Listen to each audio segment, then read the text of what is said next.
बता दो। तो अभी करंटली आई एम 14। 14 ईयर्स। जी। आपको पता है यहाँ पर जितने भी लोग आए हैं उसमें सबसे कम एज आपकी है अभी। लेकिन सर मतलब जितने भी लोगों से अब तक मैं मिला हूँ आपकी एज के, मतलब 40-50 साल के या 30 ईयर्स के, आपके जितने भी शोज देखे हैं उनमें मेरे को तो सबसे कम उम्र के आप लगे हो। अरे ये बताइए मेरे को कि आपकी ये शुरुआत कैसे हुई। जब मैं 5 साल का था तो मुझे लिखना पढ़ना कुछ नहीं आता था। फिर ऐसे ही था कि मैंने 10-15 दिन में ही मतलब लिखना पढ़ना, like all the alphabets and everything I learn them. तो उसके बाद गर्मियों की छुट्टियों की बात है तो मेरे पापा जी एक स्कूल रन करते हैं छोटा सा गांव में, तो वहाँ पर मैं पढ़ता था। कहाँ के रहने वाले हो आप? मैं करनाल। अच्छा। जी। तो वहाँ पर एक जैसे हॉलिडे होमवर्क देते सबको एक जनरल कि आपको जो वर्ल्ड मैप होता है, एटलस होता है, अगर जिन जिन को अच्छा लगता है आप वो करके आना, आप मतलब उसे समझ के आना। तो फिर ये मेरे दादाजी ने कहा, फिर पापा जी ने कहा कि तो मैं भी कर सकता हूँ। तो पहले ही दिन मैंने देखा तो I got into it and I learned it. मैं उसमें सवाल पूछता गया और जितने भी मेरे कुछ भी मन में रहता तो वो सब आता गया एंड विद इन 20 डेज और something I got use to it. और मुझे बहुत ही अच्छा लगने लगा। एंड जितना भी वर्ल्ड मैप वगैरह इस टाइप की रिगार्डिंग जितनी भी चीज़ें होती हैं, पॉलिटिक्स, इकोनॉमिक्स, वो सभी मुझे मतलब things were very easy for me. And उसी के बाद से लोग कहते गए कि नॉलेज बढ़ता गया और तब से मतलब यही है कि सीखने का प्रयास कर रहा हूँ। कुछ भी नई चीज़ मिलती है, like currently I am a student of 11th grade but I am learning things like astrophysics and quantum mechanics. तो I am not very into it but I like to study it. And जितना भी मेरे से हो सकता है मैं उसके अंदर कोई नई चीज़ देखने का प्रयास करता हूँ और कोई नया सवाल पूछने की कोशिश करता हूँ, क्योंकि जितनी भी ज़्यादा क्वेरीज, जितनी भी ज़्यादा माइंड के अंदर जो भी कोई क्वेश्चन आता है I try to get it forward और वैसे ही सारी चीज़ें आसान होती रहती हैं। I try to dwell myself deep into it, क्योंकि कोई भी फील्ड इस टाइप का I think that they need one thing that is really important for them, that is questioning. क्योंकि जितने ज़्यादा आप अलग टाइप के क्वेश्चंस पूछते हो उतना ज़्यादा आप उस चीज़ को अच्छी तरीके से समझ सकते हो। तो वही है कि मैं अभी भी क्वेश्चंस नए ढूंढ रहा हूँ, जवाब उनके मिल ही जाएंगे। बस ये है कि जितने ज़्यादा और नए और अच्छे क्वेश्चंस मेरे पास आते गए और आते हैं उनसे मैं आगे बढ़ने का कोशिश कर रहा हूँ। क्वांटम फिजिक्स में वेव पार्टिकल थ्योरी है, जी सर। तो उसको आपने स्टडी किया होगा। हाँ, जैसे कि wave particle theory, dual nature of light and Right. Matter, वो सब, हाँ वो सब अभी धीरे धीरे मैं कर रहा हूँ। और स्पेशली अभी तो मैं एस्ट्रोफिजिक्स जो है वो ज़्यादा पढ़ रहा हूँ। और जैसे कि डार्क मैटर है, डार्क एनर्जी है, तो या फिर माइक्रोवेव रेडिएशन है, बैकग्राउंड रेडिएशन, एक्सपैंडिंग यूनिवर्स, ये सारी चीज़ें मुझे काफ़ी इंट्रीग करती हैं और इनके बारे में मैं कुछ रिसर्च पेपर्स और अलग अलग चीज़ें अभी स्टडी कर रहा हूँ। तो जीरो पॉइंट फील्ड के बारे में भी आपने कुछ स्टडी करी है? नहीं, अभी ज़्यादा नहीं। अभी मैं जनरली जैसे अभी मैं टाइप 1A सुपरनोवा और उनके जो एक्सपेंशन है, लाइफ साइकिल ऑफ स्टार, उनके बारे में अभी मेरी रीसेंट स्टडी चल रही है। मैंने आपकी यूट्यूब पर एक वीडियो देखी थी जिसमें एक न्यूज़ एंकर आपसे कुछ पूछ रही थी और आप एक एक करके सारे सवालों के जवाब दे रहे थे। तो क्या अभी भी आप उस तरह से सवालों के जवाब दे सकते हैं? कोई भी आपसे कोई भी कैसा भी सवाल हाँ सर, पूछेगा तो आप जवाब दे सकते हैं? क्योंकि ऐसा है कि नॉलेज तो एंडलेस है और सब कुछ तो कोई जान ही नहीं सकता। लेकिन ये है कि जितना ज़्यादा मतलब अपने सराउंडिंग्स को ऑब्जर्व करते हैं तो उतना ज़्यादा क्या है, जितना ज़्यादा आप नॉलेज ग्रहण करते रहते हैं उतना आपका माइंड एक तरह की मैग्नेट की तरह बन जाता है। और उसके बाद कोई भी इंफॉर्मेशन, कोई भी चीज़ वो आपको आती रहती है। और ऐसा है कि बहुत सारी चीज़ें मेरे को नहीं भी पता होती और मैं उनको सीखता हूँ। अगर मानो कोई नई चीज़ मेरे को आज पता चलती है तो मैं उसे सीखूंगा और that would be like great for me. तो कोई भी चीज़ I always like to entertain and get new answers and new questions, क्योंकि उसी से ही एक नया फील्ड, एक नया पर्सपेक्टिव मेरे लिए ओपन हो जाता है। एक्सेलेंट जी। तो अब एक काम करते हैं, आप में से किसी के भी माइंड में कोई भी क्वेश्चन है किसी भी तरह का तो वो आप इनसे पूछिए। मैं ये जानना चाहता हूँ कि क्या हम यूनिवर्स को जान सकते हैं कि वो कितना बड़ा है, या हम अभी तक जान पाए हैं? जी। क्या तो क्या पैरामीटर्स हो सकते हैं उसको नापने के लिए? जैसे कि हमने सुना है कि लाइट ईयर्स होते हैं, जी जी पर वो कितना बड़ा है क्या हम इमेजिन कर सकते हैं, या हम एक्चुअली में उसे प्रैक्टिकली पता कर सकते हैं क्या? तो जो यूनिवर्स की जो एक्सपैंडिंग यूनिवर्स थ्योरी थी वो एडविन हबल ने दी थी और उनके अकॉर्डिंग जो अभी यूनिवर्स की जो एज है वो नियर अबाउट 13.9 बिलियन ईयर्स है और उसी रेट से अभी एक्सपैंड कर रहा है। तो यूनिवर्स जो अभी हमारी थियोरी है यूनिवर्स के, जो मोस्टली एक्सेप्टेड है, that is of expanding universe. अभी के हिसाब से हबल कांस्टेंट होता है दैट इज 65 मेगापास्क। तो जो डिस्टेंस ऑफ यूनिवर्स है that is h times d। तो वही 13.9 बिलियन टाइम्स लाइट ईयर। तो इतना भी हमारा एक एस्टिमेशन है कि इतना यूनिवर्स हो सकता है। जैसे आपने इतनी सारी नॉलेज गेन कर रखी है, क्या आप भूलते नहीं है चीज़ों को, या भूलते हैं? कब रिवाइज करते हैं? हम पढ़ते हैं तो हमें रिवाइज करना पड़ता है, अगले हफ्ते भूल और जाते हैं। रिवाइज करने के आपके बाद साथ भी भूल ऐसा जाते हैं कुछ एक्चुअली ऐसे ही होता है ना? Yes sir. अगर आप किसी चीज़ को अच्छी तरीके से देख लेते हैं, उसे समझ जाते हैं, तो उसकी एक आउटलाइन आपके दिमाग में रहती है और फिर आपको उसे ज़्यादा रिवाइज करने की ज़रूरत नहीं रहती। तो वही है कि किसी भी चीज़ का कॉन्सेप्ट रहता है, तो अगर आपको वो समझ में आ गया तो information is just like, I think that information is not the main part. If you understand the thing properly, फिर आपको वो सारी चीज़ें आसानी से याद रहती है, आपको कोई उसके लिए एक्स्ट्रा एफर्ट्स नहीं करने पड़ते। सर पूछ रहे थे, बोल रहे थे ना कि मैं मैटर के बारे में स्टडी कर रहा हूँ, तो मैं ये जानना चाह रहा था कि जो इलेक्ट्रॉन प्रोटॉन है इनका मतलब सबसे पहले किसने बताया था इनके बारे में? तो इलेक्ट्रॉन की जो डिस्कवरी थी, तो यार 9th क्लास की एनसीईआरटी में मिल जाता है।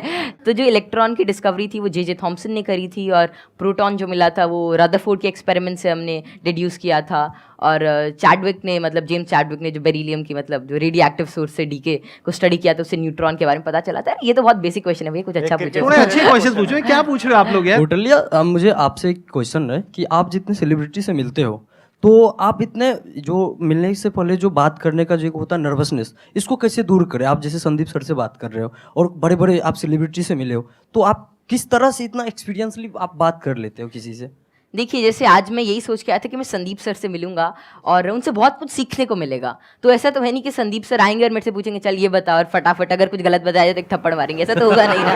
मतलब प्यार से बात करेंगे और अपना आशीर्वाद देंगे, कुछ अच्छा नई चीज़ शेयर करेंगे। तो वही है कि आप मतलब एक फ्री एंड पे रहें, और जहाँ पर भी आप मतलब अपने से आप सच जो है वो एक्सपेक्ट करें कि अगर मैं कहीं से सच बोल रहा हूँ तो थिंग्स वुड गेट ईजी, और make it easy in your brain. और हर जगह से अगर आप कुछ अच्छा सीख करने की कोशिश करते हो, ट्रुथफुल रहते हैं, तो आप में nervousness is just a state of mind, और ये बस चला जाता है, जस्ट मिराज। तो बस संदीप सर हैं, आज है, आज इनसे बहुत कुछ सीखने को मिलेगा, आप सभी से आज बहुत कुछ सीखने को मिलेगा। तो आप ऐसा कुछ एक अपना परसेप्शन रखिए और फिर सारी चीज़ें आपके लिए आसान हो जाएंगी। मेरा ये क्वेश्चन है कि जैसे चंद्र ग्रहण लगता है, सूर्य ग्रहण लगता है, तो उसका कैसे पता लगता है कि वो कब लगेगा और किस टाइम में लगेगा, या कितना, उसका कैसे पता लगता है? ये तो पता है कि वो क्यों लगता है, बट इसका कैसे पता लगता है कि अब लगेगा, या कैसे, उसका क्या होता है?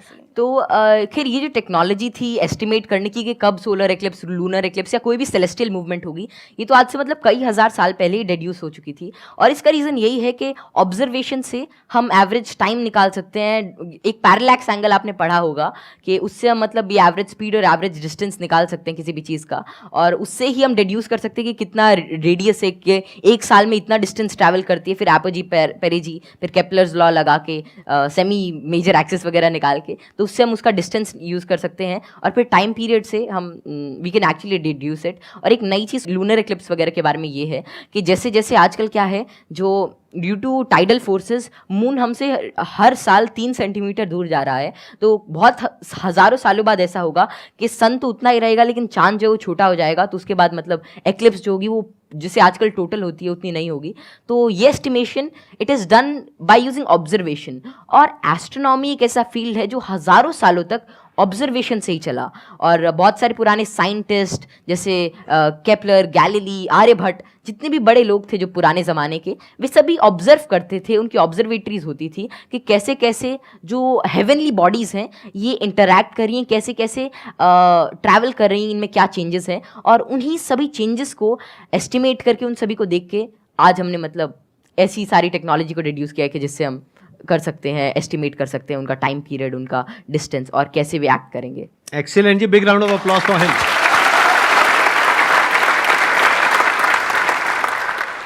मैं ये पूछना चाहूँगा, जैसे यहाँ पर बैकग्राउंड हमारा होता है तो लोग कहते हैं कि इंटेलिजेंस जेनेटिक होता है, काफ़ी मतलब कि उसको बढ़ाने में बहुत ज़्यादा नहीं हम लोग कर सकते हैं। तो आपका इस पर क्या व्यू है कि इंटेलिजेंस, जैसे आईक्यू टेस्ट भी आप बार बार दोगे तो आपका आईक्यू का स्कोर बढ़ने लगेगा उसमें, तो आपका इसमें क्या कमेंट रहेगा कि इंटेलिजेंस के लिए आप क्या व्यू रखते हैं? ये ना बहुत इंटरेस्टिंग क्वेश्चन है जी सर। और मैं ये क्वेश्चन के आंसर से पहले एक बार, अगर आपके पेरेंट्स आए हुए हैं, आपके फादर हाँ, आए हुए हैं, पापा जी आए हुए हैं, मैं एक बार उनसे भी कुछ बात करना चाहूंगा। एक बार उनको माइक दीजिए।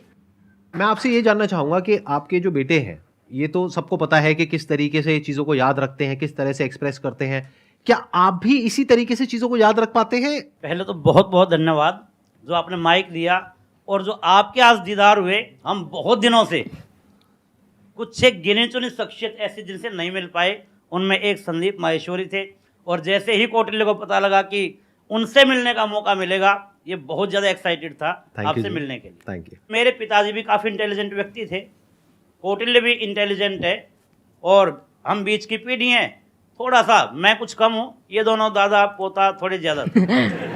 बहुत ऐसे बच्चे हैं जो मेरे से बहुत ज़्यादा इंटेलिजेंट है, मेरे को लगता है, जिनकी बात करने के ढंग से, जो इतने ज़्यादा, आपने छोटे बच्चे को देखा होगा, वो बहुत अच्छे अच्छे सवाल पूछते हैं, मतलब वे कुछ भी पूछ लेते हैं, और मतलब आपको लगता है कि अरे नहीं, ये तो इससे मतलब एज से बहुत ऊपर की चीज़ है, मतलब या तो आप किसी और मूड में होते हो, और हम उसे इग्नोर कर देते हैं।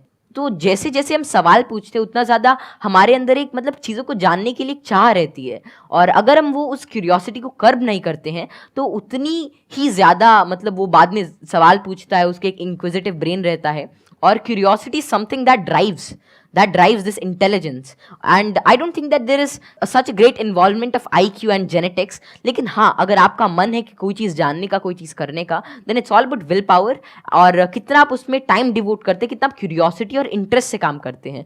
Because even Richard P Feynman said, it really doesn't matter कि how much you know, but it matters कि आप कैसी चीज़ों के बारे में सोच रहे हैं, और कितना इन्फॉर्मेशन आपके पास है, कितना नॉलेज आपके पास है। It really doesn't matter until and unless you try to use that knowledge, और आप उस नॉलेज से कोई नई चीज़ को समझने का प्रयास करते हैं। और कोई नई चीज़ तभी आ सकती है जब आपके पास कोई नया सवाल होगा। आपने बड़ी अच्छी बात बोली कि क्यूरोसिटी हम सबके अंदर होती है, जी सर। लेकिन होता क्या है कि घर में जाकर के हम उल्टे पुल्टे क्वेश्चंस पूछते हैं, जबकि क्वेश्चंस उल्टे पुल्टे नहीं होते हैं, सामने वाले को समझ नहीं आता है तो उसके लिए उल्टे हो जाते हैं, तो वो उसको चुप करा देते हैं। हाँ, बच्चे को चुप करा देते हैं और वहीं पे उसकी क्यूरोसिटी मर जाती है। उसके बाद में क्वेश्चनिंग खत्म हो जाती है, उसके बाद में वो रटना शुरू कर देता है। रटने में इंटरेस्ट तो आता नहीं है, तो ना तो अब रट पाते हैं ना समझ पाते हैं, बिल्कुल। दोनों तरफ से चले गए। तो अब मैं ये आपसे जानना चाहूंगा कि क्या बचपन में जब आपने क्वेश्चनिंग करी, इस तरह के क्वेश्चंस पूछते थे, शुरू में तो आपने अपने पेरेंट्स से पूछा होगा या अपने आसपास में जो लोग थे उनसे पूछे होंगे जी। तो क्या आपको सपोर्ट मिला?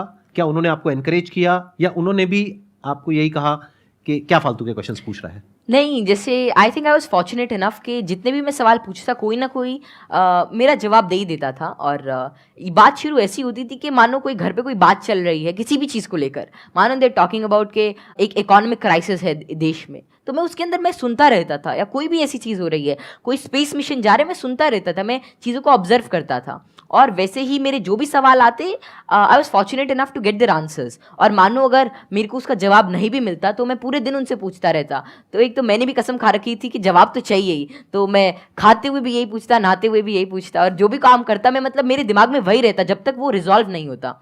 तो ज़्यादा मेरे को दिक्कत नहीं आई और मेरे को जल्दी ही जवाब मिल गया। और अगर कोई ऐसा रहता तो मतलब मैं भी ठीक था, और मेरे family and everything they supported me really well.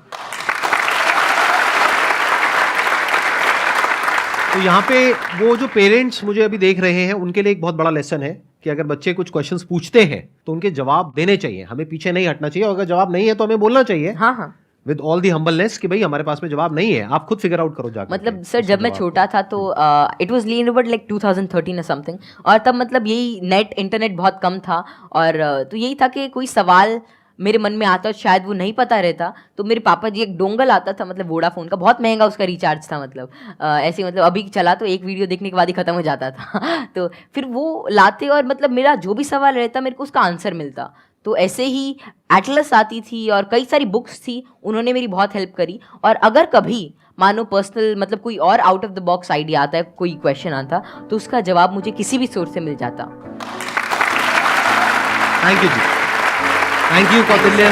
Okay, pleasure.